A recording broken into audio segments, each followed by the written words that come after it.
पहा, लक्ष द्या. तुम्हाला आता कुठल्याही फिजिकल क्वांटिटीचे डायमेन्शन्स काढता येतात. फक्त प्रॉब्लेम एवढाच आहे की ती फिजिकल क्वांटिटी ज्या फॉर्म्युल्यामध्ये प्रेझेंट असेल असा कुठला तरी एखादा फॉर्म्युला तुम्हाला माहिती पाहिजे. आणि ऐका बरोबर, त्या फॉर्म्युल्यामध्ये ज्या टर्म्स आहेत त्या तुम्हाला in terms of fundamental quantities किंवा फंडामेंटल युनिटमध्ये एक्सप्रेस करता आल्या पाहिजेत. ओके, तर तुम्हाला डायमेन्शन्स काढता येतील. आणि काल पाहिलं होतं आपण principle of homogeneity. Principle of होमोजिनिटीवरचे काही प्रॉब्लेम्स आपण पाहिले होते काल. अजून प्रॉब्लेम्स आहेत का तिथे प्रिन्सिपल ऑफ, जे असे काही प्रॉब्लेम्स की जे तुम्हाला जमले नाही? तुम्ही करून पाहिलं पाहिजे. प्रिन्सिपल ऑफ होमोजिनिटीवर आणखी काही प्रॉब्लेम्स आहेत का जे तुम्हाला करता नाही आले?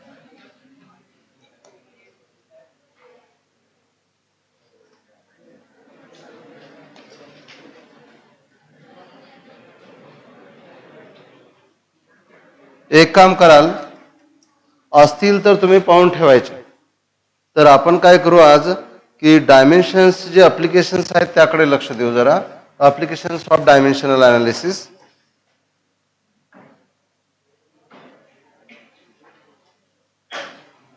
हेडिंग लिहा, युजेस किंवा अप्लिकेशन्स ऑफ डायमेन्शनल अनालिसिस.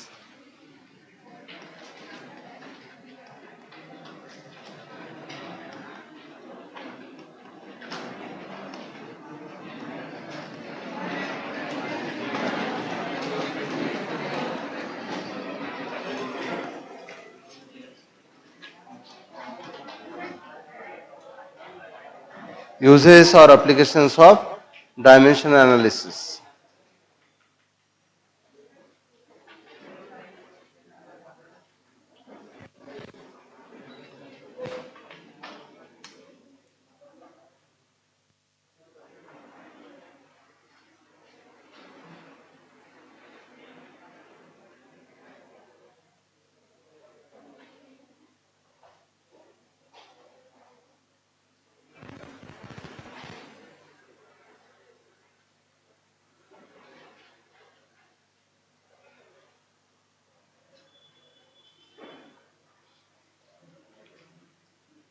झालं हेडिंग लिहून. आणि बरोबर समजून घेण्याचा प्रयत्न करा. आणि खूप चांगल्या तऱ्हेनं समजणे आणि सेंटेन्स वाईज पाठ करणे याच्यात खूप फरक आहे. लक्ष इकडे द्या, माझ्या बोलण्याकडे लक्ष द्या. तुम्हाला ना पाठ करायची गरज नाही भासणार. पहा, लक्ष द्या इकडे. हॅलो, इकडे लक्ष द्या. पहा, समजा तुम्हाला मी असं म्हटलं की कायनॅटिक एनर्जी आपण ईनी दाखवली. Kinetic energy denoted by E. Kinetic energy तेव्हा असेल जेव्हा पार्टिकलला स्पीड असेल ना, तरच कायनेटिक एनर्जी असेल. स्पीड म्हणा किंवा वेलॉसिटी म्हणा, it is denoted by V. Mass of the particle is denoted by M. आणि तुम्हाला म्हटलं यांच्यामधलं रिलेशन सांगा, तर कोण सांगेल? ई काय आहे कायनेटिक एनर्जी, व्ही काय आहे स्पीड, एम काय आहे मास. मग कायनेटिक एनर्जी यांच्यामधलं रिलेशन म्हणजे कायनेटिक एनर्जीचा फॉर्म्युला. कोणाकोणाला माहिती आहे कायनेटिक एनर्जीचा फॉर्म्युला? सांगा, रिलेशन काय आहे? Equal to half M V square. म्हणजे इकडे पहा, बोर्डवर पहा, म्हणजे कायनेटिक एनर्जी त्या पार्टिकलचा speed V and mass M, they are relating quantities. Relating म्हणजे एकमेकांशी रिलेटेड आहेत. आणि आपण इथे काय लिहिलं, त्यांच्यामधलं रिलेशन लिहिलं. आणि असं रिलेशन तयार करण्यासाठी, ऑब्टेन करण्यासाठी तुम्ही डायमेन्शनल अनालिसिस किंवा डायमेन्शनचा यूज करू शकता. कळलं का? मग तुम्हाला फक्त क्वांटिटीज दिलं जाईल. ई कायनेटिक एनर्जी आहे, व्ही स्पीड आहे आणि एम मास आहे. तुम्हाला म्हणतील त्यांच्यामधलं रिलेशन काढा, तर काय वापरून काढता येणार? डायमेन्शनचा यूज करून असं रिलेशन काढता येईल. समजत आहे का? अरे समजत आहे ना? ओके. तुम्हाला समजा असं म्हटलं असेल की पी प्रेशर आहे, व्ही व्हॉल्यूम आहे, एन नंबर ऑफ मोल्स आहे, आर युनिव्हर्सल गॅस कॉन्स्टंट आहे, टी टेम्परेचर आहे. पी काय आहे? Pressure. V volume of the gas, N number of moles, R universal gas constant, T temperature. तुम्हाला माहिती आहे एका सिलेंडरमध्ये आपण गॅस भरला होता, त्या गॅसचं प्रेशर होतं पी, व्हॉल्यूम होतं व्ही, टेम्परेचर होतं T, number of moles N होते आणि आर होता एक कॉन्स्टंट. तर म्हटलं यांच्यामधलं रिलेशन काढा. रिलेशन काय असते? P V equal to minority. तुम्हाला म्हटलं अशा क्वांटिटीज दिल्या आहेत, उलट्यासारख्या दिलेल्या आहेत, आणि तुम्हाला म्हटलं असेल की त्यांच्यामधलं रिलेशन काढा. It can B obtained by using dimensions. बरोबर आहे. दुसरं एक गोष्ट सांगतो तुम्हाला, पहा इथे लक्ष द्या. एक पार्टिकल जो आहे, इलेक्ट्रॉन असेल, कुठलाही पार्टिकल असेल, किंवा काय म्हणू आपण की एखाद्या स्ट्रिंगला बांधलेला दगड असेल, आणि लक्ष द्या इकडे बोर्डवर, हा जर पार्टिकल सर्क्युलर मोशन मध्ये फिरत असेल, कशामध्ये फिरत असेल?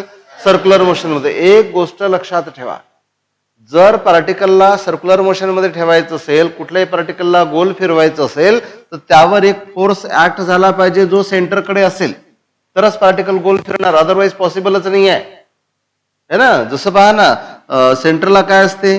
न्यूक्लियस. कसा असतो? पॉझिटिव्ह. आणि भोवती काय फिरत असतो? इलेक्ट्रॉन. कसा असतो? निगेटिव्ह. मग हा न्यूक्लियस त्या इलेक्ट्रॉनला अट्रॅक्ट करतो, आणि तो फोर्स कोणाचं काम करतो? सेंट्रीपेटल फोर्स, सेंटरकडे जाणारा.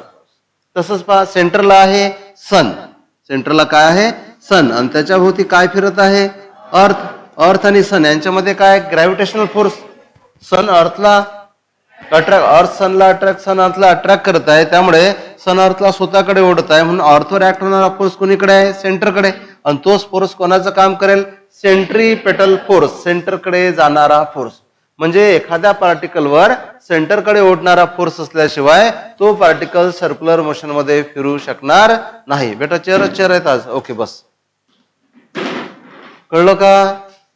म्हणून कोणताही पार्टिकल जर सर्क्युलर मोशन मध्ये फिरत असेल, हॅलो भाऊ लक्ष द्या, तर त्यावर एक फोर्स ऍक्ट असला पाहिजे. तो कुणीकडे जात असला पाहिजे? सेंटरकडे. त्या फोर्सला तुम्ही काय म्हणणार?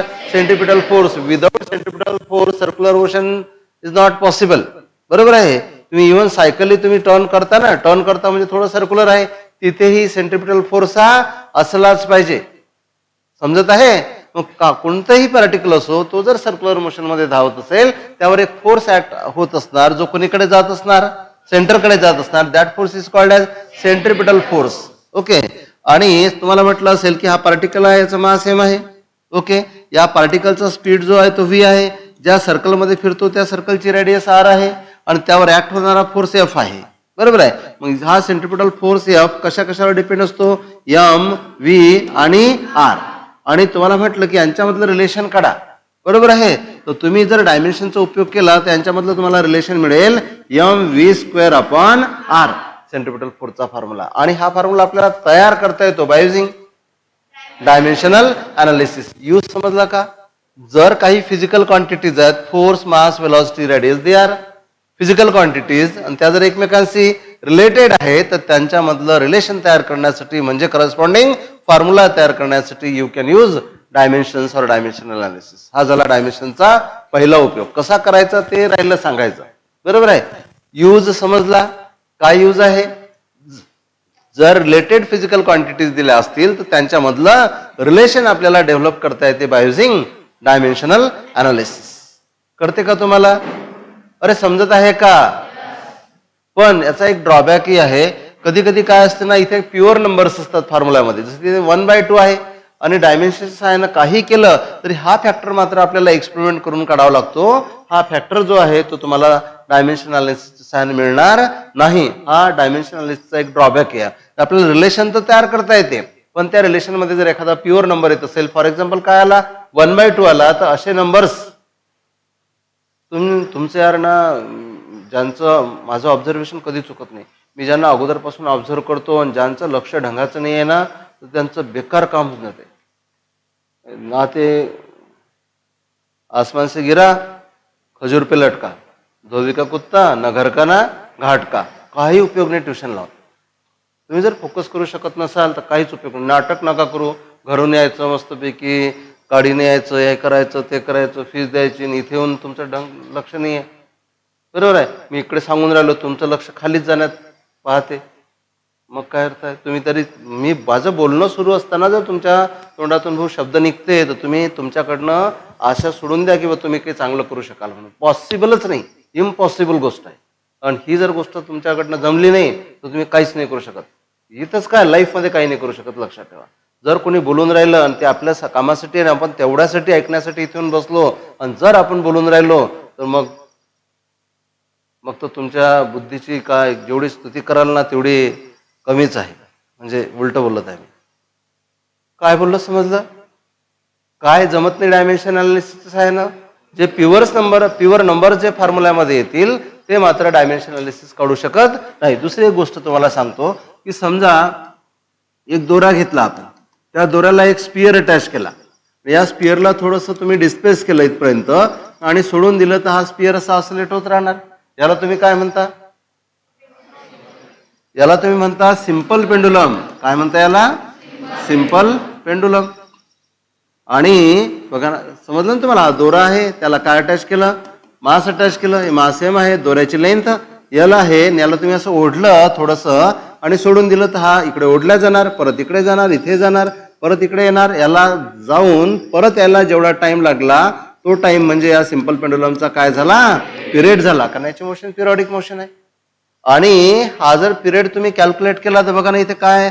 या बॉबचा मास आहे, दोऱ्याची लेंथ आहे आणि या बॉबला खाली ओढलं जात आहे ड्यू टू वेट. आणि वेट किती असते? mg. म्हणजे इथे काय आहे? ऍक्सलरेशन ड्यू टू ग्रॅव्हिटी आहे. असते ना, mg तर कोणावरही ऍक्ट होतो ना, ज्याला मास आहे त्यावर अर्थवर mg ऍक्ट होतो, वेट ऍक्ट होते त्याचं. वेट तर समजते ना mg. आणि मग याला या सिंपल पेंडुलमच्या बॉबला समोर जाऊन मागे यायला जेवढा टाइम लागला तो असतो t = 2π × √L/g. काय असतो? t = 2π × √L/g, period of simple pendulum. बरोबर आहे. आणि हाही फॉर्म्युला तुम्हाला डायमेन्शन अनालिसिसच्या सहाय्याने करता येणार तयार. पण प्रॉब्लेम काय होईल? 2π कॉन्स्टंट आहे, हा तुम्हाला मिळू शकत नाही. पॉइंट क्लिअर झाला का? जसं याच्यामध्ये आपण मास घेतलं तरी काय होणार? मास निघून जाणार. बरोबर आहे. तुम्ही जबरदस्तीने घेतलेली क्वांटिटी राहणार नाही. तुम्हाला प्रत्येक फॉर्म्युला तयार करता येईल, फक्त काय तयार करता येणार नाही? जे प्युअर नंबर्स फॉर्म्युल्यामध्ये येतील ते तुम्हाला डायमेन्शन अनालिसिस मिळणार नाहीत. आणखी एक गोष्ट सांगतो. समजा तुम्ही एखादं रिलेशन तयार केलं, जसं v = u + at. इथे काय झालं माहिती आहे का? तुम्हाला माहिती आहे लेफ्ट हँड साईडला काय आहे? वेलॉसिटी. मग राईट हँड साईडला काय आहे? वेलॉसिटी. आणि एटी सुद्धा काय असेल? वेलॉसिटी. कारण की दोन टर्म सारख्या असल्याशिवाय त्यांची ऍडिशन होत नाही. दोन टर्मची ऍडिशन झाली याचा अर्थ लेफ्ट हँड साईडला जर वेलॉसिटी आहे तर पहिली टर्म वेलॉसिटी आणि दुसरी टर्म वेलॉसिटी आहे. ओके. तर जर समजा एखादा फॉर्म्युला असा आहे की त्याच्यामध्ये लेफ्ट हँड साईडला काहीतरी आहे, राईट हँड साईडला एक टर्म आहे, त्याच्यामध्ये प्लस किंवा मायनस म्हणून आणखी एक टर्म आहे, असाही फॉर्म्युला डायमेन्शनल अनालिसिस सहाय्याने तयार करता येत नाही.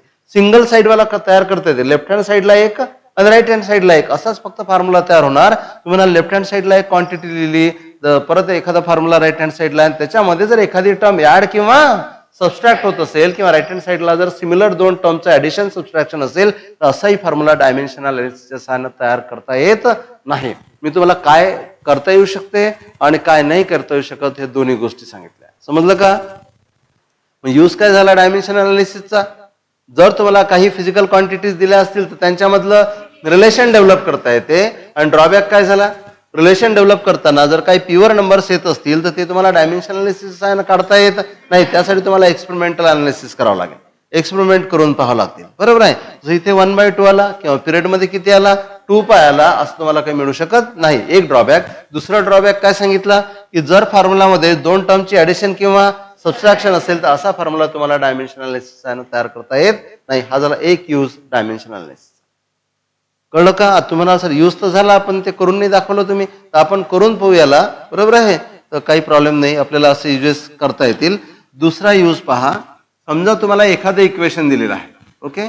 तर v = u + at असं इक्वेशन दिलेलं आहे आणि तुम्हाला या इक्वेशनचं ट्रुथ चेक करता येणार की weather it is correct or wrong. बरोबर आहे. समजा तुम्हाला म्हटलं एक इक्वेशन आहे बेटा आणि हे करेक्ट आहे की रॉंग आहे, मग तुम्ही काय करायचं? या इक्वेशनच्या लेफ्ट हँड साईडला ज्या क्वांटिटीज दिल्या आहेत त्यांचे डायमेन्शन काढायचे. याला आपण काय म्हणू? Dimensions of left hand side. Left hand साईडला काय आहे? v आहे, तर v चे डायमेन्शन्स तुम्हाला काढता येतील. जेवढे मिळतील तेवढे मिळतील, काही पण असू द्या.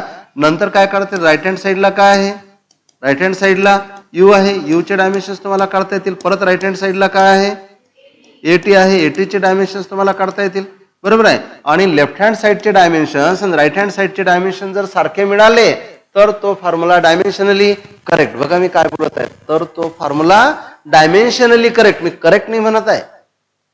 जसं तुम्हाला हे माहित आहे v = u + at हे करेक्ट आहे, पण आपल्याला माहित आहे म्हणून करेक्ट आहे. मी समजा असं लिहिलं v = u + ½ at आणि तुम्ही जर डायमेन्शनच्या फॉर्म मध्ये केलं तर हाही करेक्ट येते.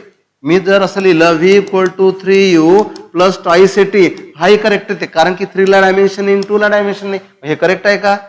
नाही. बरोबर आहे. म्हणून हा फॉर्म्युला फक्त कसा करेक्ट आहे? डायमेन्शनली करेक्ट आहे. कळलं का? म्हणजे एखादं जर तुम्हाला इक्वेशन दिलेलं असेल आणि तुम्हाला म्हटलं असेल की सेंट्रिपिटल फोर्सचा फॉर्म्युला बेटा mv²/r आहे, सांगा करेक्ट आहे की नाही. मग तुम्ही काय करायचं? लेफ्ट हँड साईडचे डायमेन्शन काढून पाहिजे, राईट हँड साईडचे डायमेन्शन काढून पाहिजे, आणि लेफ्ट हँड साईडचे आणि राईट हँड साईडचे डायमेन्शन जर सारखे आले तर तो फॉर्म्युला डायमेन्शनली करेक्ट. काय लिहायचं? डायमेन्शनली करेक्ट. करेक्ट नाही लिहायचं, ऍब्सोल्युटली करेक्ट नाही लिहायचं. कळलं का? मग एखादं इक्वेशन दिलं असेल तर ते इक्वेशन करेक्ट आहे की नाही हे तुम्हाला शोधता येईल बाय युजिंग डायमेन्शन अनालिसिस. काय करायचं? त्या इक्वेशनच्या लेफ्ट हँड साईडचे डायमेन्शन काढायचे आणि इक्वेशनच्या राईट हँड साईडचे डायमेन्शन काढायचे, आणि लेफ्टचे आणि राईटचे डायमेन्शन जर सारखे आले तर समजायचं तो फॉर्म्युला करेक्ट आहे. पण लेफ्टचं डायमेन्शन वेगळंच येऊन राहिलं आणि राईटचं डायमेन्शन वेगळंच येऊन राहिलं तर समजा तो फॉर्म्युला टोटली रॉंग आहे. मग डायमेन्शनली रॉंग म्हणायची गरज नाही. रॉंग असला तर तो पूर्णच रॉंग, पण करेक्ट असला तर मात्र फक्त डायमेन्शनली करेक्ट म्हणता येणार, कारण की एखादा नंबर जर त्याच्यामध्ये असेल तर तो आपल्याला कळत नाही. Second use of dimensional analysis. काय यूज सांगितला?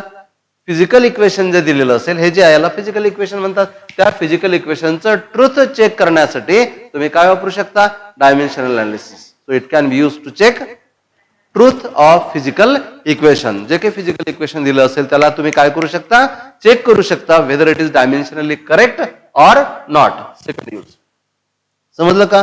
थर्ड यूज आहे, समजा एखादी क्वांटिटी आहे, फॉर एक्झाम्पल क्वांटिटी आहे फोर्स, आणि या फोर्स क्वांटिटीचं SI युनिट किंवा MKS युनिट तुम्ही काय घेता? न्यूटन. आणि CGS युनिट काय घेता तुम्ही? डाईन. आणि तुम्हाला माहित आहे की 1 न्यूटन इक्वल टू 10⁵ डाईन. म्हणजे तुम्ही एकाच क्वांटिटीच्या तुम्ही एकाच क्वांटिटीच्या डिफरंट युनिट्स मधलं काय तयार केलं? रिलेशन तयार केलं. हे रिलेशन सुद्धा तुम्हाला बाय युजिंग डायमेन्शनल अनालिसिस करता येते. कळलं का? हेच काय दुसरं घेतलं, समजा क्वांटिटी आहे वर्क, आणि वर्कचं SI युनिट काय असते? जूल. आणि वर्कचं CGS युनिट काय लिहिता तुम्ही? अर्ग. हे लिहिता अर्ग. आणि जूल आणि अर्ग मध्ये रिलेशन तुम्हाला माहिती आहे, 1 जूल इक्वल टू 10⁷ अर्ग. म्हणजे एकाच क्वांटिटीच्या डिफरंट युनिट मधलं रिलेशन तयार तुम्हाला करता येऊ शकते बाय युजिंग डायमेन्शनल अनालिसिस. कळलं का? तुम्हाला मी मेन 3 युजेस सांगितले डायमेन्शनल अनालिसिसचे. पहिलं, जर काही तुम्हाला क्वांटिटीज दिल्या असतील त्यांच्यापासून फॉर्म्युला तयार करता येतो. दुसरं, एखादं इक्वेशन दिलं असेल तर ते इक्वेशन करेक्ट आहे की नाही हे चेक करता येते. आणि थर्ड, जर एकाच क्वांटिटीचे 2 युनिट दिले असतील, न्यूटन आणि डाईन किंवा जूल आणि अर्ग, तर त्यांच्यामधलं रिलेशन तुम्हाला काढता येते बाय युजिंग डायमेन्शनल अनालिसिस. तुम्हाला 11th मध्ये क्वेश्चन विचारतात, what are the uses of dimensional analysis? मग सांगायचं पहिला यूज काय? It can be use to check the truth of given physical equation. बरोबर आहे. दुसरं, it can be used, it can be use to check the truth of given physical equation. नंतर दुसरं, it can be use to obtain the relation between different physical quantities, जसं आपण F=mv²/r तयार केला होता. आणि तिसरं, it can be use to obtain the relation between different units of same physical quantity. एकच फिजिकल क्वांटिटी आहे पण त्याचे वेगवेगळे युनिट्स आहेत, त्यांच्यामधलं काय तयार केलं? रिलेशन तयार केलं. याच्यासाठी तुम्हाला कशाचा उपयोग करता येते? डायमेन्शन अनालिसिसचा उपयोग करता येते. समजलं का? 3 युजेस तुम्हाला सांगितले, पण युजेस कसे आहेत ते सांगितले, करून नाही दाखवले कसे. तर बरोबर आहे. आपण हे 3 युजेस लिहून घेऊ आणि तिघांचा भरपूर उपयोग करून घेऊ आपण. तर हेडिंग लिहिलंय तुम्ही, काय लिहिलं? Uses of dimensional analysis. तर खाली लिहा,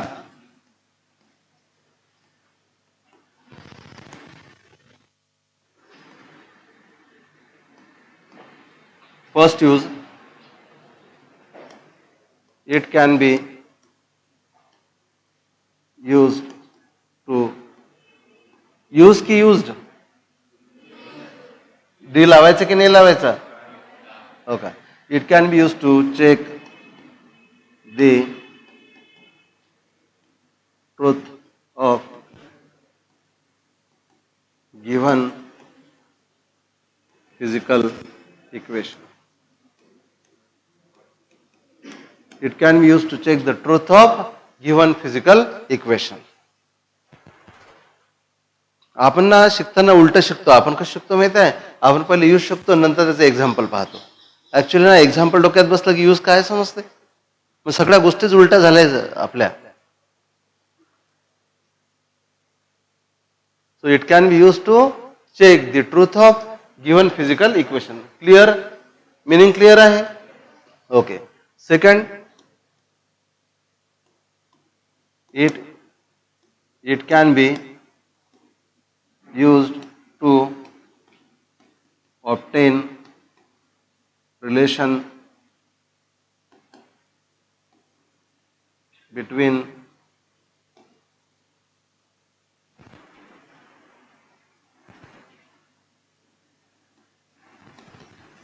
different related physical quantities.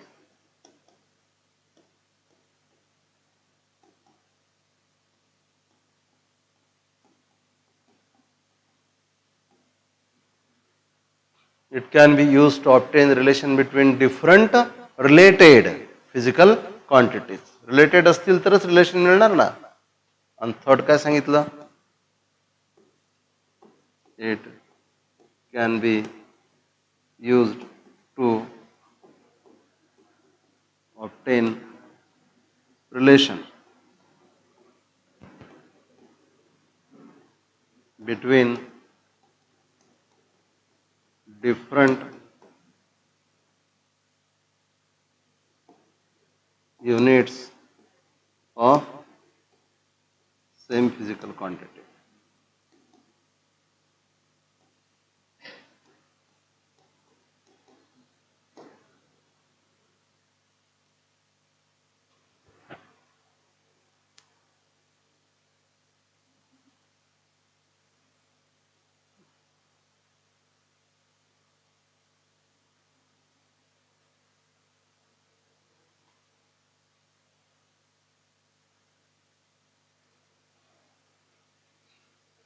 समजलं?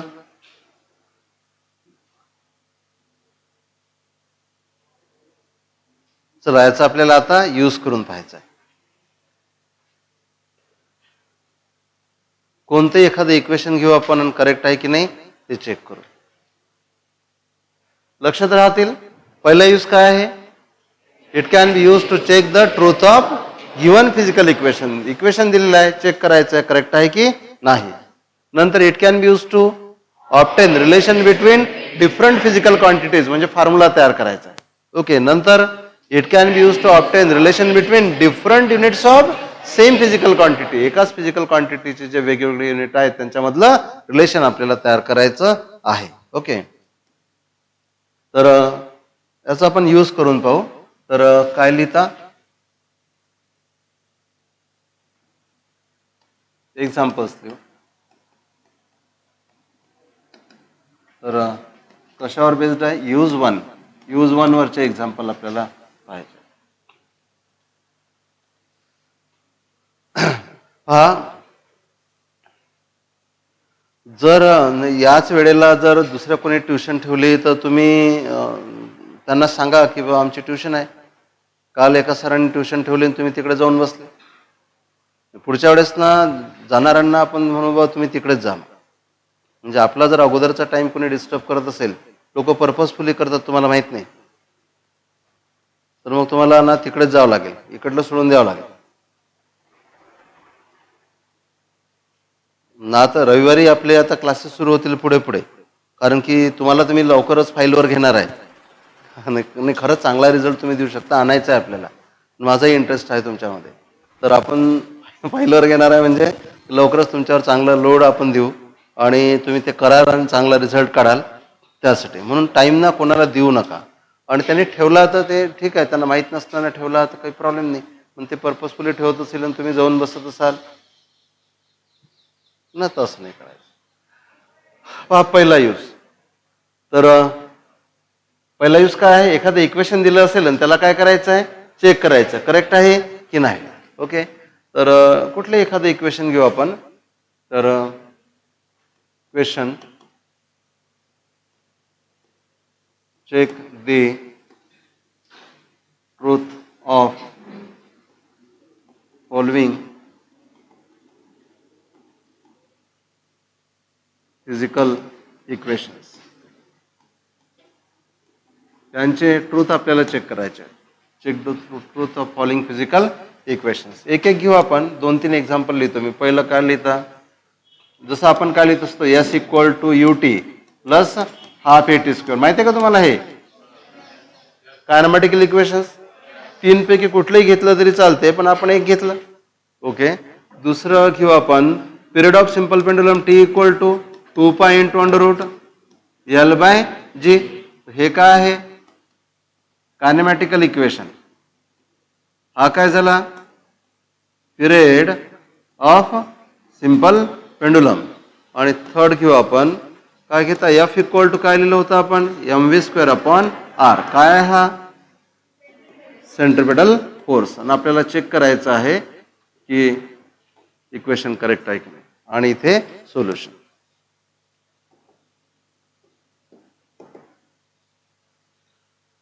लिहून घ्या. लिहिलं का?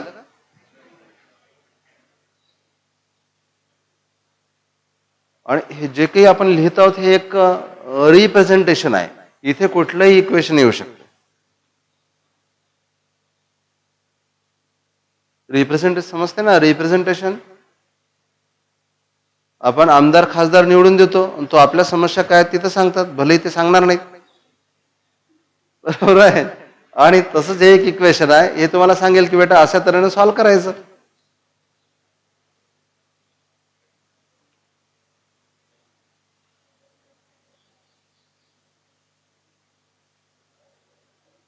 असं असते ना गोष्टी की वर्कनीत करत जशा असतात तशा कुठेही म्हणा.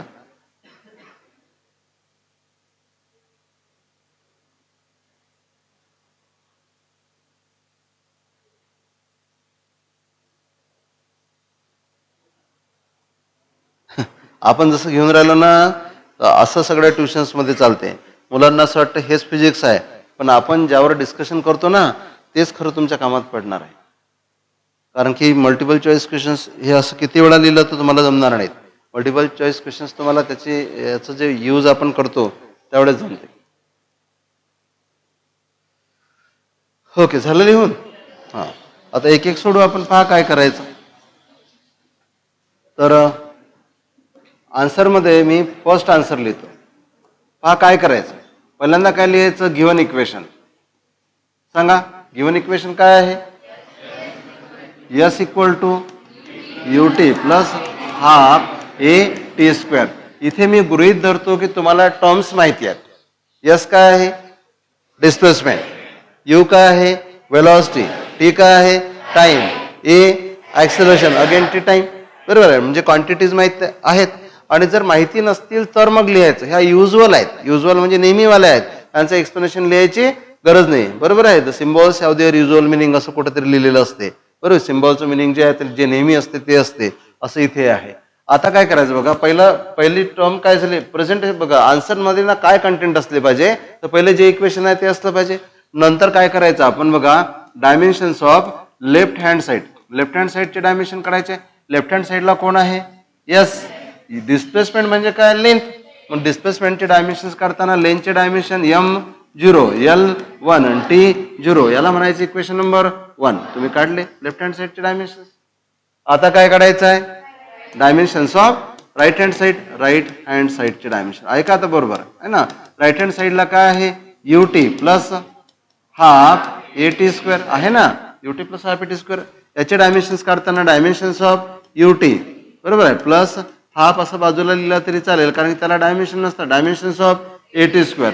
कधी कधी त्याला एवढं किचकट केलं जाते, त्याला लिहितात dimensions of U into dimensions of T plus half. हाफला तर काही डायमेन्शन नाही आहे, त्याला काढून टाकलं तरी चालते डायमेन्शन मधून, म्हणून इथून याला काढून टाकलं तरी चालेल. Plus dimensions of A into dimensions of T त्याचा स्क्वेअर. कळलं का. मला तर वाटते आपण तर डायरेक्टलीच करू शकतो आता याला.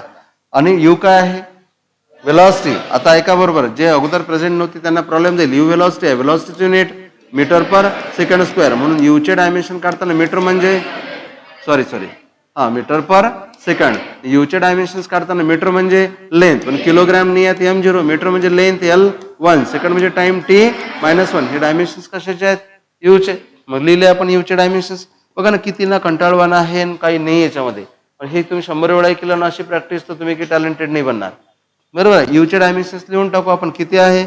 एम 0 एल 1 आणि टी -1. टीचे डायमेन्शन लिहिताना बघा ना, M 0 L 0 T 1. Okay. Plus एचे dimensions, A acceleration unit metre per second square, आणि यावरून डायरेक्टली डायमेन्शन लिहिता येतात. एम किती? 0. मीटर म्हणजे लेंथ 1, सेकंड म्हणजे टाइम -2, आणि N2 काय आहे? टी स्क्वेअर एम 0 एल 0 आणि टीचा स्क्वेअर आहे ना. जे पहिल्यांदा आलेत ना त्यांनी टेन्शन नका घेऊ, ते म्हणतील काय चालू आहे काही कळूनच नाही राहिला, तर तसं होईलच थोडस. आता बघा काय करायचं. इथे सोप्या गोष्टी आहेत, कधी कधी ना काही जणांना माहित नसतात. इथे काय करायचं बघा, सारख्या बेसचे पॉवर ऍड करायचे. काय? सारख्या बेसचे पॉवर ऍड करायचे. इथे एम आणि इथे एम. पॉवर किती आहे? 0. पॉवर किती आहे? 0. 0 + 0 0. एमचा पॉवर झाला 0. प्लस इथे एलचा पॉवर 1, एलचा पॉवर 0, तर एलचा पॉवर काय लिहायचा? 1. टीचा पॉवर -1, टीचा पॉवर 1, तर टीचा पॉवर काय झाला? 0. प्लस इथे तसंच करा. एमचा पॉवर 0, एमचा पॉवर 0, तर एमचा पॉवर काय झाला? 0. टी एलचा पॉवर 1, एलचा पॉवर 0, तर एलचा पॉवर काय झाला? 1. टीचा पॉवर -2, टीचा पॉवर 2, तर टीचा पॉवर काय झाला? 0. आणि एक लक्षात ठेवायचं, ही एक टर्म मिळाली, त्याच्यामध्ये जर 30 टर्म ऍड केली तर 30 टर्म मिळेल. त्याला 2 टाइम्स नाही लिहायचं, X plus X twice X. No, X काहीतरी आहे, त्यामध्ये काहीतरी तेच ऍड केलं. जसं फोर्स मध्ये फोर्स ऍड केला तर फोर्स मिळेल. ज्या डायमेन्शन मध्ये तेच डायमेन्शन ऍड केले तर तेच मिळतील. आणि म्हणून इथे काय मिळालं तुम्हाला? एम 0 एल 1 आणि टी 0. हे काय झालं? Equation number 2. मला सांगा, लेफ्ट हँड साईडचे जेवढे डायमेन्शन होते राईट हँड साईडचेही तेच मिळाले. याचा अर्थ इक्वेशन इज डायमेन्शनली करेक्ट. कळलं का? आणि म्हणून लिहिताना काय करावं लागेल, थोडं इथेच ऍडजस्टमेंट करून टाकू आपण याला. सॉरी.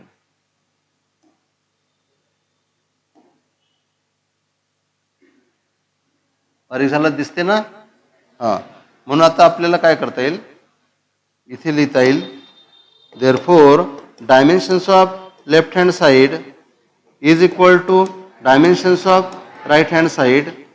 therefore काय लिहायचं माहित आहे? Given equation is dimensionally correct. हा वर्ड टाकायला विसरू नका. Given equation is dimensionally correct. आणि समजा जर लेफ्ट हँड साईडचं डायमेन्शन वेगळं आलं असतं, राईट हँड साईडचं वेगळं आलं असतं, पण किंवा इथे दोघांचे डायमेन्शन सारखे आले नसते, ते ऍड करता आले नसते, तर डायमेन्शनली रॉंग झालं असतं, किंवा जस्ट रॉंग लिहिलं असतं डायमेन्शन द्यायचं. किती सिंपल आहे.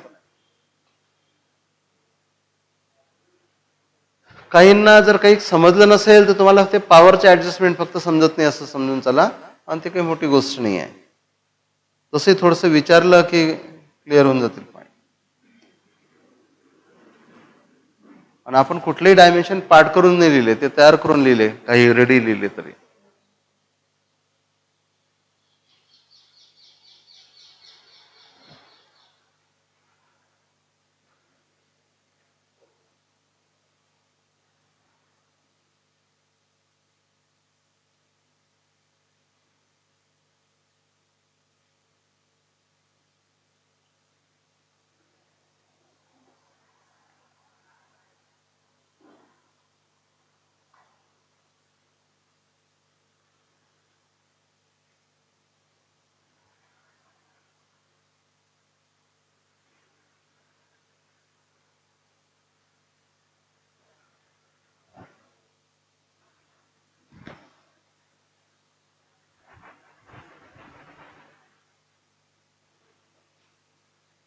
अकरावीची तुमची एक्झाम होईल तर हे विचारतील तुम्हाला, असं एखादं इक्वेशन दिलं असेल तुम्हाला प्रूव्ह करायला सांगतील.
आता एक घेतलं तुम्ही लिहून, आपण पुढच्या ना गोष्टी लिहून नाही घेऊ, फक्त समजून घेऊ आणि व्हिडिओ तुम्हाला येऊन जाईल त्यावरून, किंवा मग ह्या स्लाईड ज्या आहेत ते शेअर करून घेऊ.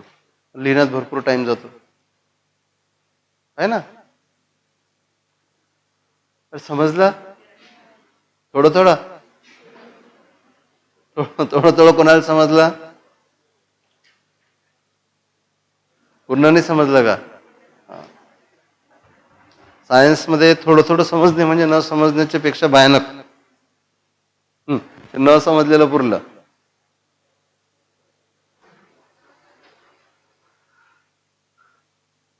एक मिनिट पहा, झालं लिहून? आता समजा मी तुम्हाला दुसरं इक्वेशन दिलं असतं याच टाईपचं, इथे दिलं नाही आपण.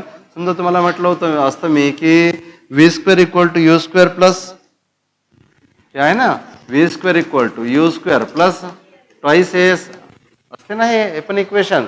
तुम्ही काय केलं असतं, लेफ्ट हँड साईडला v² चे डायमेन्शन काढले असते, राईट हँड साईडला u² चे आणि ट्वाईस एस चे डायमेन्शन काढले असते. ते कसे मिळाले असते?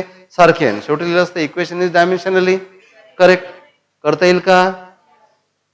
त्याच्यानंतरचे जे आहेत तेही करता येतील. त्याच्यानंतर कोणतं घेतलं आपण? पिरियड ऑफ सिंपल पेंडुलम आहे ना, तर ते आपण करून मी बराबर करतो, जरा नीट लक्ष द्या. ओके, पहा लक्ष द्या. तर सेकंड इक्वेशन काय बघा, तर पहिला पॉईंट असतो इक्वेशन, गिव्हन इक्वेशन. इक्वेशन काय आहे? T equal to 2π into under root L/G. नीट लक्ष द्या. आता लिहू नका, आता फक्त लक्ष द्या. लिहिल्या नाही गेलं तरी चालेल, ही स्लाइड मिळून जाईल आणि तुम्हाला कोणत्याही बुकमध्ये हे मिळून जाईल. ठीक आहे. तर पहा, पहिलं काय, पहिला पॉईंट काय आहे? इक्वेशन लिहिणे. बघा हे आन्सर आपण 3 पॉईंटमध्ये क्लिअर करून राहिलो, 4 पॉईंटमध्ये. पहिल्या पॉईंटमध्ये आपण दिलेलं इक्वेशन लिहितो, दुसऱ्या पॉईंटमध्ये लेफ्ट हँड साईडचे डायमेन्शन काढतो, तिसऱ्या पॉईंटमध्ये राईट हँड साईडचे डायमेन्शन काढतो, आणि चौथ्या पॉईंटमध्ये आपण लिहितो की लेफ्ट हँड साईडचे राईट हँड साईडचे डायमेन्शन सारखे असतील तर डायमेन्शनली करेक्ट, सारखे नसतील तर रॉंग. कळलं का? 4 पॉईंट आहेत. पहिलं इक्वेशन लिहिणे, दुसरं लेफ्ट हँड साईडचे डायमेन्शन काढणे, तिसरं राईट हँड साईडचे डायमेन्शन काढणे, शेवटी कन्क्लुजन लिहिणे. समजलं का? कोणत्याही गोष्टीला ना आपण डिव्हाइड करू शकलो पाहिजे की आपण नेमकं काय वर्क केलं. नाही तर मग वर्क केलं काय केलं तर मग क्वेश्चन मार्क आहे ना. तर आपण असं 4 पॉईंट, जसं आपण डायमेन्शन काढताना पहिले काय लिहिलं? फॉर्म्युलाला सिम्प्लिफाय केलं. सेकंड बरोबर, नंतर त्याचं काय लिहिलं? युनिट, आणि युनिटवरून काय काढलं? डायमेन्शन. नेमकं आपण काय करतो कोणत्याही गोष्टीत ते आपल्याला माहिती असलं पाहिजे. नेमकं काय करणं, इच अँड एव्हरी स्टेप नाही. प्रत्येक वेळेस आपण तेच ते केलं आहे. एखाद्या वेळेस 4 स्टेपमध्ये आलं असेल, एखाद्या वेळेस 10 स्टेपमध्ये आलं असेल, पण आपण वर्क मात्र तेच केलं. तर आपल्याला माहिती असलं पाहिजे आपण नेमकं काय करून राहिलो. ओके, तर पहिलं आपण इक्वेशन लिहिलं. आता काय करायचं? Dimensions of left hand side. बरोबर आहे, लेफ्ट हँड साईडचे डायमेन्शन्स काढायचे. लेफ्ट हँड साईडला काय आहे? टी. टी म्हणजे काय? Time period.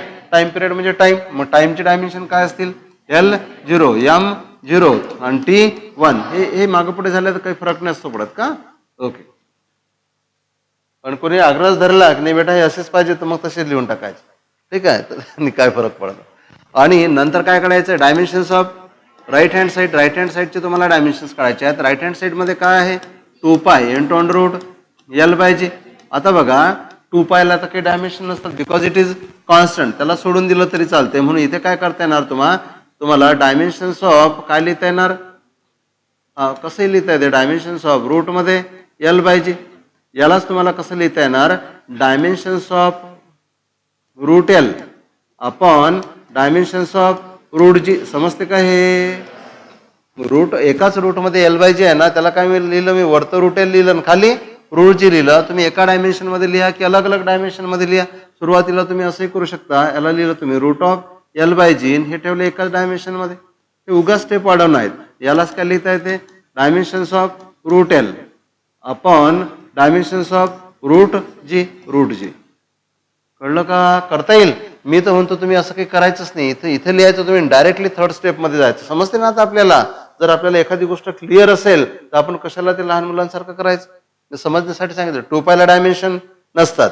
अंडर रूट मध्ये आहे L, त्याचे डायमेन्शन वर लिहायचे, खाली रूट मध्ये आहे G, त्याचे डायमेन्शन खाली लिहायचे. डायरेक्टली इथून जम्प इथे करायचे. भले एकदाच तुम्ही लिहून घेऊ शकता, पण पुढे लिहिताना डायरेक्ट जम्प करायचे. आता बघा काय करायचं? Dimensions of right hand side काढताना रूट L. मला सांगा L म्हणजे काय? लेंथ. आणि रूट L म्हणजे L चा पॉवर किती? 1/2. L चा पॉवर 1/2. त्यामुळे L साठी तुम्ही काय वापरणार? Lच वापरणार. पॉवर किती घ्यायचा? 1/2 हेच काय आहेत डायमेन्शन्स. समजलं का? आणि म्हणून इथे लिहिताना वर लिहिताना काय लिहिलं तुम्ही एमचा पॉवर 0 ओके एलचा पॉवर 1/टीचा पॉवर 0 नाही आहे म्हणजे 0. नंतर खाली काय रूट जी रूट मध्ये जी म्हणजेच जीचा पॉवर किती 1/2 पण जी असते ऍक्सलरेशन ऍक्सलरेशनचं युनिट काय असते मीटर पर सेकंड स्क्वेअर आणि त्याचा पॉवर 1/2 बरोबर आहे. म्हणून काय येणार मीटरचा पॉवर 1/2 सेकंडचा पॉवर 1 या 1/2 ने इथे बेसचा याचा पॉवर 1 आहे तर या 1/2 ने 1 ला मल्टिप्लाय करा आणि याचा पॉवर 2 आहे 1/2 ने 2 ला मल्टिप्लाय करा. समजते अरे समजते ना ओके. म्हणून हे रफ वर्क सगळ्यात महत्वाचं हे जर जमलं नाही तर इकडे काही जमणार नाही. रूट मध्ये एल म्हणजे एलचा पॉवर 1/2 एलचं युनिट काय असते मीटर मीटरचा पॉवर 1/2 मीटरचा पॉवर 1/2 म्हणजे एलचा पॉवर 1/2. इथे इथे मी डायरेक्टली युनिट नाही लिहिलं डायरेक्टली लेंथ लिहिली. इथे जी म्हणजे काय acceleration due to gravity acceleration due to gravity म्हणजे ऍक्सलरेशन बरोबर आहे. जी रूट मध्ये आहे म्हणजे जीचा पॉवर किती आहे 1/2 आहे पण जीचे युनिट काय असते मीटर पर सेकंड स्क्वेअर आणि त्याचाही पॉवर 1/2 मग जी मीटर पर सेकंड स्क्वेअरचा पॉवर किती लिहिला 1/2 इथे फक्त मीटर आहे मीटर म्हणजे इथे पॉवर किती आहे 1 या 1 पॉवरला 1/2 नी मल्टिप्लाय करा 1 पॉवरला जर 1/2 नी मल्टिप्लाय केलं तर तुम्हाला काय मिळेल एमचा पॉवर 1/2 खाली एसचा पॉवर 2 आहे आणि एसचा पॉवर 2 त्याला 1/2 नी मल्टिप्लाय केलं 2 काय झाला कॅन्सल तर काय मिळेल एस. यावरून लिहिता तर डायमेन्शन मीटर म्हणजे लेंथ पॉवर किती लिहायचा 1/2 सेकंड म्हणजे टाइम पॉवर किती लिहायचा मायनस खाली 1 आहे ना वर लिहिलं तर -1 म्हणून हे तुम्हाला रफ करून इथे लिहावं लागतील. म्हणून मला सांगा इथे एमचा पॉवर किती येणार 0 एलचा पॉवर किती येणार 1/2 टीचा पॉवर किती येणार -1 समजलं का? हे रफ वर्क करता आलं पाहिजे जमेल हा ऍटलिस्ट जीच्या बाबतीत तुम्हाला करता आलं. इकडे नोट मध्ये बाजूला लिहून टाकतो आपल्या समजण्यासाठी. तर इथे लिहू आपण नोट बरोबर आहे आणि इथे काय होतं रूट मध्ये एल म्हणजे एलचा पॉवर किती होता 1/2 याचं युनिट काय झालं मीटर मीटरचा पॉवर 1/2 म्हणून रूट एलचे डायमेन्शन्स लिहिताना आपण काय केलं की एलचा पॉवर किती लिहिला 1/2 ओके. तसंच काय होतं रूट मध्ये जी ओके आणि म्हणजे जीचा पॉवर किती 1/2 याचं युनिट काय असणार मीटर पर सेकंड स्क्वेअर आणि त्याचाही पॉवर 1/2 ओके. आणि म्हणून हे काय येणार युनिट काय येणार मीटरचा पॉवर 1/2 सेकंड खाली सेकंड हा याला मी असं लिहितो मीटरचा पॉवर 1/2 खाली काय येणार सेकंड. म्हणून रूट जी चे डायमेन्शन्स काढताना मीटर म्हणजे एम तर 0 असणार मीटर म्हणजे लेंथ किती 1/2 सेकंड म्हणजे टाइम किती -1 असं केलं समजलं ना हा. तर त्याला इकडे लिहून टाकलं. आता काय करतात बघा हा पॉवर वर ट्रान्सफर करताना वरच्या पॉवर मधून खालचा पॉवर मायनस करायचा फॉर सेम बेस बरोबर आहे. आणि म्हणून सेम बेस साठी जर असं आपण केलं तर इथे एमचा पॉवर किती आहे 0 खाली 0 आहे मग या 0 मधून 0 मायनस केला तर एमचा पॉवर काय येणार 0 वरतं येणार 1/2 आणि इथे 1/2 आहे 1/2 मधून 1/2 मायनस केला तर काय येणार 0 बरोबर आहे. इथे 0 आहे 0 मधून 1 मायनस केला तर काय येणार 0 मधून मायनस काय करायचं आहे -1 0 मधून हा -1 मायनस करायचा मायनस मायनस काय होणार प्लस ओके. इथे एलचा पॉवर घ्यायचा होता एलचा पॉवर 0 आणि टीचा पॉवर काय येणार 1 हे झालं इक्वेशन नंबर 2. हे 1 चे डायमेन्शन आणि 2 चे डायमेन्शन कसे मिळाले सेम. म्हणून चौथ्या पॉईंट मध्ये काय लिहिणार dimensions of left hand side is equal to dimensions of right hand side बरोबर आहे. देअरफॉर काय given equation is dimensionally correct given equation is dimensionally correct. समजलं का? कुणाला जर का अडचण गेली असेल ना तर फक्त हे रूट आहे ना त्याच्यामध्ये काही जणांचं डोकं चालत नाही आणि ते अगोदरपासून चालूनच नाही पाहिलं तर काही नाही त्याच्यामध्ये. रूट म्हणजे पॉवर 1/2 बस.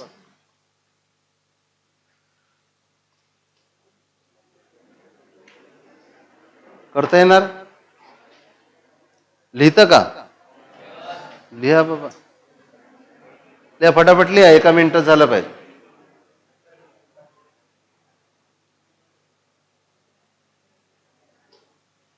कुणाला डाऊट असेल तर थांबून नंतर विचारून घ्यायचं.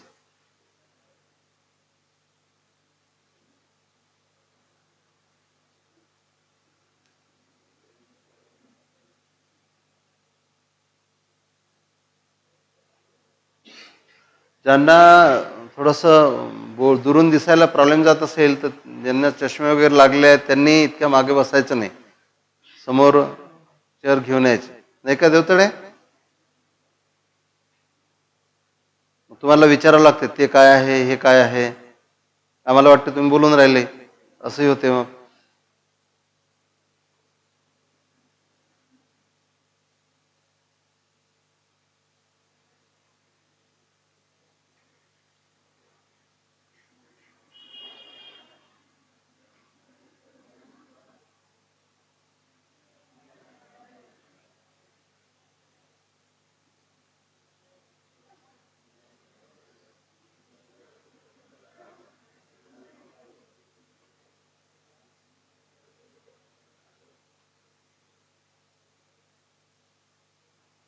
चला राहू द्या बरं. काय यार काय पण ह्या गोष्टीत इंटरेस्ट घेऊ घेऊ तर अकोटचे रिझल्ट पडले होते. मग काय तर हे तुम्हाला मिळून जाईल, तुम्हाला घरी लिहिता येईल. थोडी स्पेस सोडून द्या, काही उपयोग नाही त्याचा. ओके, ज्या गोष्टीचा उपयोग आहे ना त्यावर आपण जास्त लक्ष घालू. पहा, लक्ष द्या इकडे. थर्ड मी फटाफट करून देतो. थर्ड इक्वेशन पहा. तर पहिल्यांदा काय आहे, गिव्हन इक्वेशन. हा, बोर्डवर लक्ष द्या, फास्ट करतो, अगदी फास्ट, पूर्ण लक्ष बोर्डवर द्या. तर पहिली स्टेप काय, गिव्हन इक्वेशन. गिव्हन इक्वेशन काय होतं, F equal to M V square upon R. M होतं मास, व्ही होता स्पीड आणि आर होती रॅडियस. रॅडियस म्हणजे एक प्रकारची लेंथ. खाली डोकं नका घालू. आता हा झाला पहिला पॉईंट. दुसरा पॉईंट काय, dimensions of left hand side. Left hand साईडला कोण आहे, फोर्स. फोर्सचे डायमेन्शन रफ काढायचे आणि इथे लिहायचे, रफ काढून लिहायचे. फोर्स इक्वल टू काय असते, मास इंटू ऍक्सलरेशन. मासचे युनिट केजी, ऍक्सलरेशनचं metre per second square. Kilogram म्हणजे मास, मीटर म्हणजे लेंथ आणि सेकंड म्हणजे टाइम, T-2 असे काढायचे रफ आणि इकडे लिहून ठेवायचे. डायमेन्शन्स काय मिळाले एफचे, M1 L1 आणि T-2. Equation number 1. आता बघा, लक्ष द्या इकडे. Dimensions of right hand side, RHS चे डायमेन्शन काढायचे. RHS मध्ये काय आहे, M V square upon R. याला वेगवेगळ्या तऱ्हेने लिहिता येते.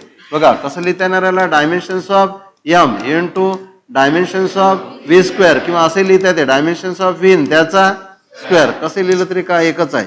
ओके, आपण खाली काय, डायमेन्शन्स ऑफ आर. ओके, आता हे तर मला वाटतं डायरेक्टली आपण लिहायला पाहिजे. एम काय, मास, चुकलं नाही पाहिजे, नाही तर एम लेंथ.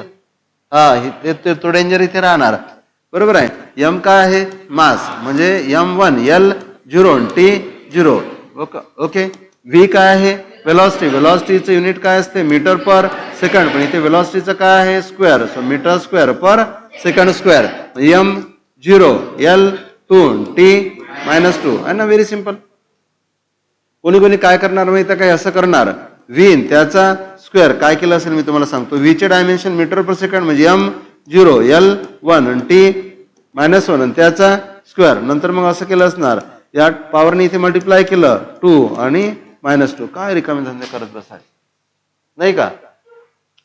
व्ही स्क्वेअरच आपल्याला डायरेक्ट जमते, तर खाली व्ही नंतर त्याचा स्क्वेअर. आणि मग तुम्हाला 11th मध्ये टीचर येऊन नाही असं नाही चालत. कोणा शिकवलं तुम्हाला हे, काही नाही. आन्सर ना, फायनल आन्सर करेक्ट आलं पाहिजे. बरोबर आहे. हे फालतू बकवास गोष्टी आहेत या. समजून राहिलं का तुम्हाला. व्ही चे डायमेन्शन काढा की व्ही चे काढून त्याचा स्क्वेअर केला की अगोदरच व्ही स्क्वेअरचे काढा, काही फरक नाही पडत. आपण डायरेक्टली व्ही स्क्वेअरचे लिहिले. खाली काय आहे, रॅडियस. रॅडियस म्हणजे लेंथ. Okay, length. लेंथ म्हणजे M0 L1 आणि T-0. आता काय करा पहा, पहिल्यांदा सेम बेसचे डायमेन्शन ऍड करा. सेम बेसचे डायमेन्शन जर ऍड केले तुम्ही तर वरतं एमचा पॉवर 1, एमचा पॉवर 0, तर एमचा पॉवर काय येणार 1, एलचा पॉवर 0 आणि 2, तर एलचा पॉवर काय येणार 2, टीचा पॉवर 0 आणि -2, टीचा पॉवर काय येणार -2. नंतर इथे खालच्या डायमेन्शन ॲज इट इज लिहा, M0 L1 आणि T0. आता काय करा, वरच्या पॉवर मधून खालचा पॉवर मायनस करा. ओके, कारण समजा असं असेल a⁻x अपॉन a⁻y, तर a⁻ काय मिळते x - y. बेस सेम असेल तर. काही जण अशी असतात ए बी, लक्षच नसते त्यांचं, वरते काय करतात x - y. चालेल का, नाही, हे असं नाही करताय. त्याला लिहायचं झाल्यास तुम्ही भले असं लिहू शकता, ए चा पॉवर एक्स आणि बी चा पॉवर मायनस वाय. काही जण तर असे पाहिले मी, ए बी आणि त्याचा पॉवर एक्स मायनस वाय, हे मॅथमॅटिक्स जवळ ठेवा. असं वगैरे काही होत नसते, सिंपल गोष्टी आहेत. तर ह्या मिस्टेक नाही झाल्या पाहिजेत. तर सेम बेस असतील तरच पॉवर ऍड किंवा सबस्ट्रॅक्ट होतात. ओके, तर मग इथे काय करा, 1 मधून 0 मायनस ते एमचा पॉवर काय मिळाला 0, 2 मधून 1 मायनस एलचा पॉवर काय मिळाला 2, -2 मधून 0 मायनस टीचा पॉवर काय मिळाला -2. लेफ्ट हँड साईडचे राईट हँड साईडचे काय, हा 2 आहे, 1 काढून टाकला तर काय मिळाला 1. आणि हे इक्वेशन काय, हा सर 1 लिहायला पाहिजे होता. ओके, ते ओगा चालेल. समजलं का. लेफ्ट हँड साईडचे राईट हँड साईडचे डायमेन्शन काय मिळाले same. So the equation is dimensionally correct. काय करायचं लक्षात आलं असेल तुमच्या, है ना. म्हणून आता 50 प्रॉब्लेमवर प्रॅक्टिस करण्यात काही अर्थ नाही. प्रॅक्टिस करण्यासाठी दुसरं मटेरियल आपल्याजवळ आहे, त्यावर करू आपण. समजलं. Any doubt. हे तुम्हाला करता येणार. कुठलंही इक्वेशन दिलं तर त्याचं तुम्ही काय चेक केलं, truth of given physical equation, whether the equation is dimensionally correct or not. कोणतंही इक्वेशन दिल्या जाऊ शकते. तुम्हाला म्हणतील की इक्वेशन चेक करा डायमेन्शनली करेक्ट आहे की नाही. कळलं का. पहिल्या यूजचे एक्झाम्पल्स आपण पाहिले. दुसरा यूज काय होता, to obtain the relation between different physical quantities. तर सेकंड, तर काय म्हणू आपण,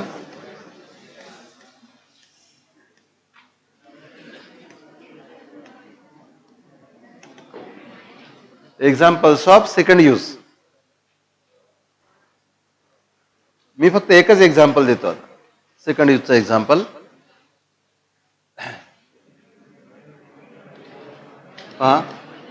obtain relation between F comma M comma V comma R. यांच्यामधलं रिलेशन तयार करायचं. कशामधलं, F M V and R. काय करायचं माहिती आहे का, जी अशी बल्की क्वांटिटी वाटते, ज्यामध्ये फंडामेंटल क्वांटिटीज नाही आहेत खास, त्याला घ्यायचं लेफ्ट हँड साईडला. जसं इथे फोर्स लेफ्ट हँड साईडला घ्यायचं आणि बाकी राईट हँड साईडला. ऐका बरोबर, केअरफुली लिहू नका, काहीच लिहू नका, फक्त लक्ष द्या. तर आपल्याला सेकंड यूज पाहायचा आहे. म्हणजे सेकंड यूज काय असतो की काही क्वांटिटीज दिल्या असतात आणि त्यांच्यामधलं रिलेशन काढायचं असते. बरोबर आहे. काय करायचं बघा, obtain the relation between force M V and R. Situation तुम्हाला दिली असेल, पार्टिकल गोल फिरत आहे along the circumference of circle. त्या पार्टिकल वरचा फोर्स आहे सेंटरकडे जाणारा तो. बघा हे जे आहे ना, यावेळेस तुम्हाला सिच्युएशन दिली असणार की पार्टिकल गोल फिरून राहिला. या पार्टिकलवर काही जो फोर्स आहे तो कोणीकडे चालला, सेंटरकडे. तो पार्टिकल ज्या सर्कलमध्ये फिरत असेल त्या सर्कलची रेडियस आर आहे, त्या पार्टिकलचं मास एम आहे आणि त्या पार्टिकलचा स्पीड व्ही आहे. यांच्यामधलं रिलेशन काढा. अशी सिच्युएशन दिली आहे. ऍक्च्युअली असं लिहिलेलं असणार, पण मी त्याला शॉर्टकट मध्ये लिहून टाकलं की obtain the relation between F M V and R यांच्यामधलं रिलेशन काढायचं. समजलं का. सिच्युएशन काय दिलं जाईल समजलं. ओके, तर यांच्यामधलं रिलेशन काढायचं आहे. आणि इथे कोणत्याही क्वांटिटीज असू शकतात आणि याचा आपल्याला आपल्या डीपीपी मध्ये यावरचे प्रॉब्लेम्स आहेत भाऊ, लक्ष द्या आता. हो, इकडे लक्ष. तर काय करायचं आन्सर मध्ये, तर पहिला पॉइंट काय राहणार, लेट हा एक क्वांटिटी लेफ्ट हँड साईडला घ्या एफ इक्वल टू एम चा पॉवर घ्या एक्स, व्ही चा पॉवर घ्या वाय आणि आर चा पॉवर घ्या झेड. आणि तुम्हाला एक्स वाय झेडच्या व्हॅल्यूज काढायच्या आहेत. काय काढायच्या आहेत, एक्स वाय झेडच्या व्हॅल्यू. कोणती तरी क्वांटिटी घ्यायची लेफ्ट हँड साईडला, बरोबर आहे. रिमेनिंग क्वांटिटी घ्यायच्या राईट हँड साईडला. लेफ्ट हँड साईडला जे घ्याल त्याला काही पॉवर द्यायची गरज नाही, पण राईट हँड साईडला जे घ्याल त्याला तुम्ही पॉवर द्या. कोणी त्याला एबीसीडी लिहिणार, कोणी त्याला पी क्यू आर लिहिणार, कोणी त्याला एक्स वाय झेड लिहिणार. बरोबर आहे.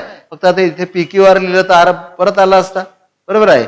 एबीसी लिहिलं असतं तर मग ते क्वांटिटी रिपीट नाही झाल्या पाहिजे. समजलं का.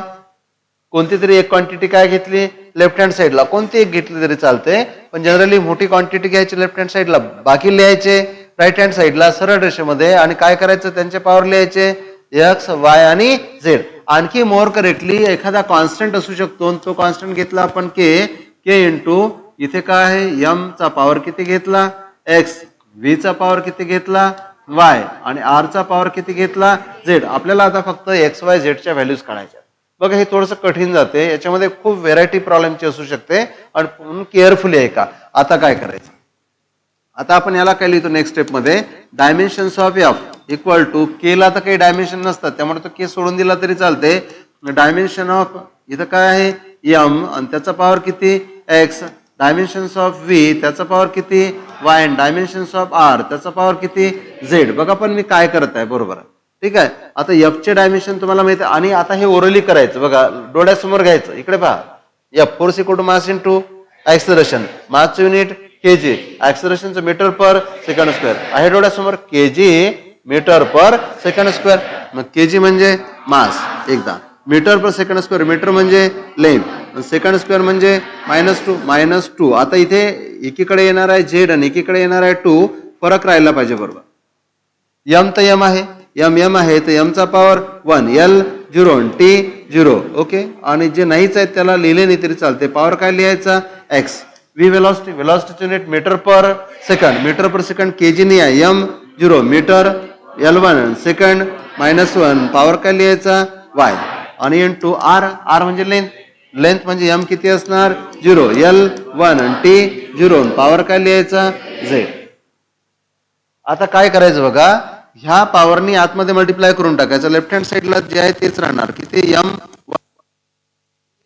-2 आणि इथे काय करायचं बघा या एक्स ने मल्टिप्लाय करा. एम चा पॉवर किती येणार एक्स, एल चा पॉवर 0, टी चा पॉवर 0. इथे तसंच करा, या वायनी सर्व पॉवरला मल्टिप्लाय करा. इथे काय येणार 0, इथे वाय, इथे -y, इथे तसंच करा. एम चा पॉवर 0, एल चा पॉवर झेड आणि टी चा पॉवर 0. आता काय करा, ज्यांचे बेस सेम आहेत त्यांचे पॉवर ऍड करा, ज्यांचे बेस सेम आहेत त्यांचे पॉवर ऍड करा बरोबर आहे. तर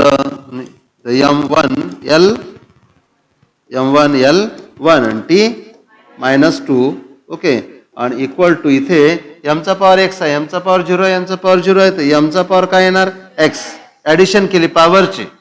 एलचा पॉवर किती आहे 0, इथे वाय आणि इथे झेड तर एलचा पॉवर वाय प्लस झेड आणि नंतर टी चा पॉवर इथे किती आहे 0, इथे किती आहे -y, तिकडे 0 काय येणार -y.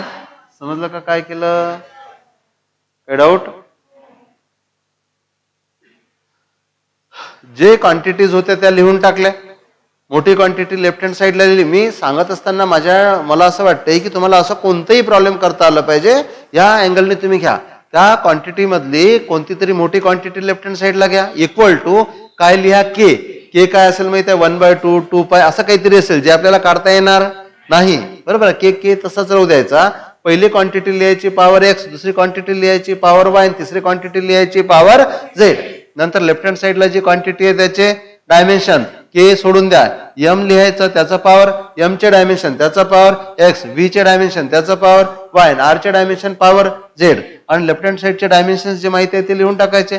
आणि एम चे डायमेन्शन लिहिले पॉवर लिहिला एक्स, व्ही चे डायमेन्शन लिहिले पॉवर लिहिला वाय, आर चे डायमेन्शन लिहिले पॉवर लिहिला झेड. नंतरचा पॉइंट आहे की या पॉवरनी आतमधल्या पॉवरला मल्टिप्लाय करून टाका. मग इथे मल्टिप्लाय करून टाकलं, एक्स आला इथे मल्टिप्लाय केलं 0 आला, इथे मल्टिप्लाय केलं 0 आला, इथे मल्टिप्लाय केलं 0 आला, इथे मल्टिप्लाय केलं वाय आला, इथे मल्टिप्लाय केलं -y आला, इथे 0, इथे झेड आणि इथे 0 आला. आता काय करा, सारख्या बेसचे पॉवर ऍड करा, सारख्या बेसचे पॉवर ऍड करा. इथे एमचा पॉवर किती आहे एक्स, इथे एमचा पॉवर किती आहे 0 आणि इथे एमचा पॉवर 0. मग एमचा पॉवर काय होणार इथे असं ऍक्च्युअली असं एमचा पॉवर एक्स प्लस 0 प्लस 0 आणि ऍडिशन केली तसं लिहायची गरज नाही. काय येणार एक्स, तसंच एलच्या बाबतीत करा, तसंच टीच्या बाबतीत करा. लक्ष द्या. आता पुढे काय करा, सगळ्यात महत्वाचं की पुढे आता मी फक्त या प्रॉब्लेमच्या दृष्टीने नाही बोलत, अशा खूप साऱ्या क्वांटिटीज येतील. इथे पॉवर काय येणार आहे एक्स प्लस 2z प्लस 5 असं काहीतरी येणार आहे. म्हणजे इथे खूप व्हेरायटी येणार. इथे येणार thrice x plus z/2 plus आणखी एक्स येणार, वाय येणार, 3 क्वांटिटीज येतील, 2 क्वांटिटीज येतील बरोबर आहे. सिंगल क्वांटिटी येणार पॉवर मध्ये. माझं बोलणं समजत आहे का की वेगवेगळे ज्यावेळेस तुम्ही प्रॉब्लेम सोडवणार त्यावेळेस हे पॉवर काय असेच राहतील का वाय प्लस झेड, इथं टॉईस वाय प्लस z/2 काही पण असू शकते बरोबर आहे. एक सिंगल नंबर येणार, डबल नंबर येणार, ट्रिपल नंबर येणार. बरोबर. आता काय करायचं ते सगळ्यात महत्वाचं पुढे लक्षात घेण्याचा प्रयत्न करा. याला काय करायचं आता, मी याला सध्या ना वर शिफ्ट करतो कारण की समजून घेणं महत्वाचं आहे. तसं याचं PDF तुम्हाला पाठवता येऊ शकते. पहा, लक्ष द्या करायचं काय. आता काय करा, लक्ष द्या इकडे. पॉवर कम्पेअर करा लेफ्ट हँड साईडचे आणि राईट हँड साईडचे. Comparing powers on left hand side and right hand side. पण इथेही महत्वाचं काय आहे पहा, लक्ष द्या. कम्पेअरिंग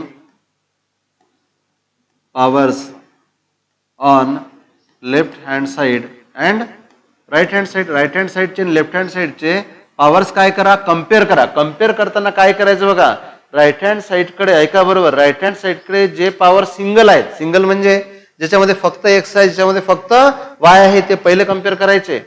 ज्याच्यामध्ये 2 नंबर्स आहेत एक्स आणि वाय ते नंतर करायचे. त्याच्यामध्ये 3 आहेत ते आणखी नंतर करायचे. पहिले कोणते करायचे, सिंगल पॉवर वाले. मला इथे पहा, आता एमचा पॉवर किती आहे एक्स, इथे एमचा पॉवर किती आहे 1. याचा अर्थ X equal to 1. Therefore X equal to काय मिळाला 1. नंतर टीचा पॉवर किती आहे -2. इथे टीचा पॉवर किती आहे -y. याचा अर्थ काय झाला -y इक्वल टू -2 म्हणजेच काय y equal to 2. y equal to 2. आता तिसरा पॉवर कम्पेअर करा आणि एलचा पॉवर किती आहे 1. इथे किती आहे y प्लस झेड. याचा अर्थ y plus Z equal to 1. समजलं का काय केलं.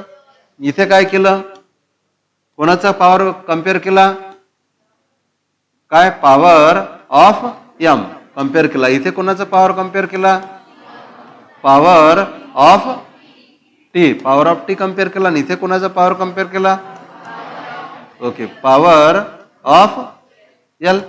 पण कोणते पहिले घ्यायचे समजलं का, जो पहिले दिसला तो पहिले नो. जे सिंगल असतील ते पहिले करायचे, डबल वाले नंतर करायचे, ट्रिपल वाले आणखी नंतर करायचे. याच्यामध्ये या युजेस मध्ये जर सगळ्यात कॉम्प्लिकेटेड प्रॉब्लेम बनवता येत असेल तर याच्यामध्ये बनवता येते. बरोबर आहे. आणि हे प्रॉब्लेम्स तुम्हाला मल्टिपल चॉईस क्वेश्चन मध्ये, जेई मध्ये, नीट मध्ये विचारता येऊ शकतात. ओके, पहा लक्ष द्या. आता तुम्हाला ना झेडची व्हॅल्यू वायची व्हॅल्यू माहिती आहे किती मिळाली 2. इथे काय वाय प्लस झेड, वायची व्हॅल्यू किती आहे 2. 2 प्लस झेड इक्वल टू किती 1. सो झेड इक्वल टू 2 -1 म्हणजे -1. समजलं का. तुम्हाला एक्स वाय झेडच्या व्हॅल्यूज भेटल्या. एक्स ची व्हॅल्यू किती मिळाली 1, वायची व्हॅल्यू किती मिळाली 2, झेडची व्हॅल्यू किती मिळाली -1. Using them in equation number 1. Okay, तर युझिंग इन इक्वेशन 1 बघा. इक्वेशन 1 काय होतं, F equal to K into एमचा पॉवर एक्स, व्हीचा पॉवर वाय आणि आरचा power Z. F equal to K तसाच राहू द्या. एमचा पॉवर एक्स किती मिळाला 1, व्हीचा पॉवर वाय किती मिळाला 2 ना आरचा पॉवर झेड किती मिळाला -1. So it can be written as F equal to K into M V square upon R. -1 म्हणजे आपण लिहिलं. आणि आता हा के नाही मिळत, के काढता येत नाही, पण experimentally it is found that K is 1. बरोबर आहे. तर जर काही एक्सपेरिमेंट केले तर experimentally it is found that, बरोबर आहे, काय मिळेल के इक्वल टू 1. के जर 1 घेतला तुम्ही, पण तो तसा तुम्हाला लिहायची गरज नाही, कारण की तुमच्या मनात क्वेश्चन येणार की मग एक्सपेरिमेंट कोणता केला. सो एफ इक्वल टू काय मिळालं M V square upon R. हाच फॉर्म्युला होता. हाच होता ना सेंट्रिपिटल फोर्सचा फॉर्म्युला. समजलं का. असा कोणताही फॉर्म्युला तयार करता येतो, पण ज्या फॉर्म्युल्यामध्ये सिंगल टर्म आहे, त्याच्यामध्ये प्लस किंवा मायनस दुसरी टर्म असते ना, तर आपल्याला करता आलं नसतं. कळलं का. कोणतंही रिलेशन तयार करता येते, कोणतंही. काय करायचं लक्षात आलं. काय करायचं, एक टर्म लेफ्ट हँड साईडला लिहायची, इक्वल टू एक कॉन्स्टंट लिहायचा, आणि ज्या टर्म दिलेल्या आहेत, ज्या टर्म दिल्या आहेत त्यातली पहिली टर्म लिहायची पॉवर एक्स, दुसरी टर्म लिहायची पॉवर वाय, तिसरी लिहायची पॉवर झेड. कोणत्याही असू शकतात. बरोबर आहे. नंतर काय करायचं, काय केलं आपण लेफ्ट हँड साईडचे डायमेन्शन लिहिले. बघा इथं डायमेन्शन लिहून टाकले. बरोबर आहे.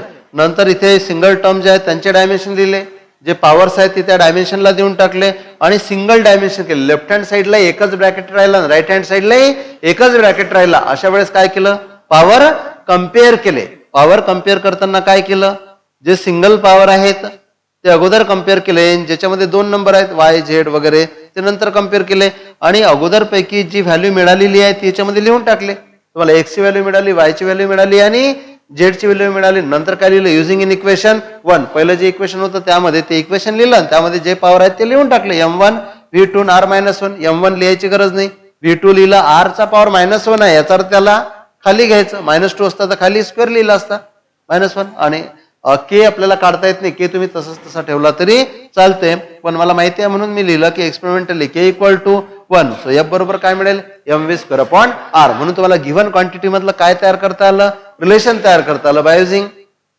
Dimensional analysis. लिहायचंय का?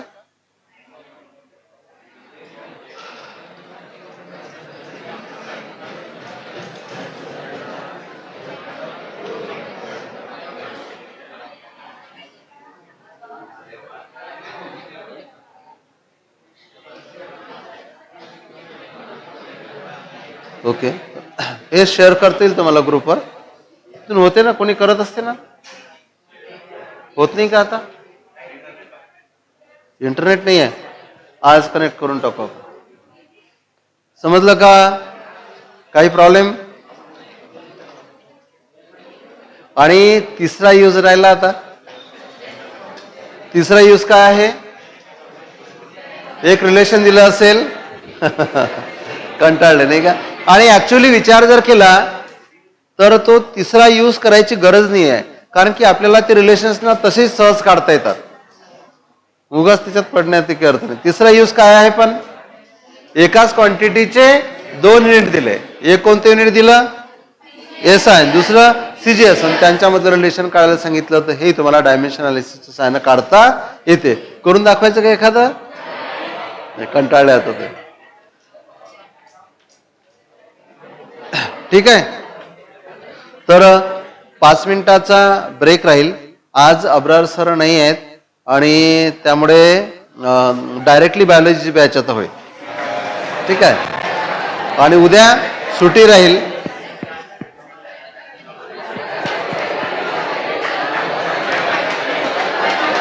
रेकॉर्डिंग बंद करा सर्वेश, रेकॉर्डिंग स्टॉप करून टाका.